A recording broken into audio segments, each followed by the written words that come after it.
2 সপ্তাহের মধ্যে আওয়ামী লীগকে নিষিদ্ধ করার আলটিমেটাম দিয়েছে গণ অধিকার পরিষদ। পাশাপাশি উপদেষ্টা পরিষদেরও সংস্কার চায় দলটি। রাজধানীর বিজয়নগরে এক বিক্ষোভ সমাবেশ ও গণমিছিল থেকে এসব দাবি করা হয়। দলের সাধারণ সম্পাদক রাশেদ খান বলেন, আওয়ামী লীগকে নিষিদ্ধ না করলে এই সরকারকে জনগণ ক্ষমা করবে না। শেখ হাসিনাকে দেশে ফিরিয়ে এনে বিচারের দাবি জানান তিনি। এ সময় সিটি কর্পোরেশনে প্রশাসক নিয়োগ নিয়ে প্রশ্ন তুলে বলেন, টাকার বিনিময়ে নিয়োগ দেওয়া হচ্ছে, কোনো স্বচ্ছতা নাই।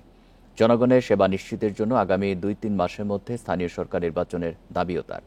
এদিকে সভাপতি নুরুল হক জানান, আওয়ামী লীগ নিষিদ্ধ প্রশ্নে কোনো আপোষ করবে না গণ অধিকার পরিষদ। আওয়ামী লীগ নিষিদ্ধ সহ 5 দফা দাবিতে 19 ফেব্রুয়ারি সারা দেশে বিক্ষোভ মিছিল ও সমাবেশ করবে দলটি।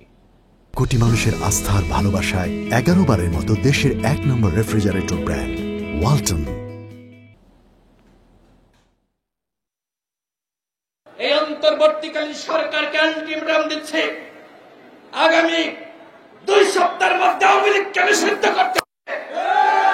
যদি আপনারা আওয়ামী লীগকে নিষিদ্ধ না করেন, তাহলে ওই যমুনা ঘেরাও করা হবে। আমাদের 1 নম্বর দাবি হচ্ছে, এই জুলাই গণহত্যায় জড়িত বিদেশে পলাতক মাস্টারমাইন্ড শেখ হাসিনা সহ সকলকে আইনের আওতায় এনে বিচারের মুখোমুখি করা এবং গণহত্যার সাথে জড়িত আওয়ামী লীগ ও তার দোসরদের রাজনীতি নিষিদ্ধ করা।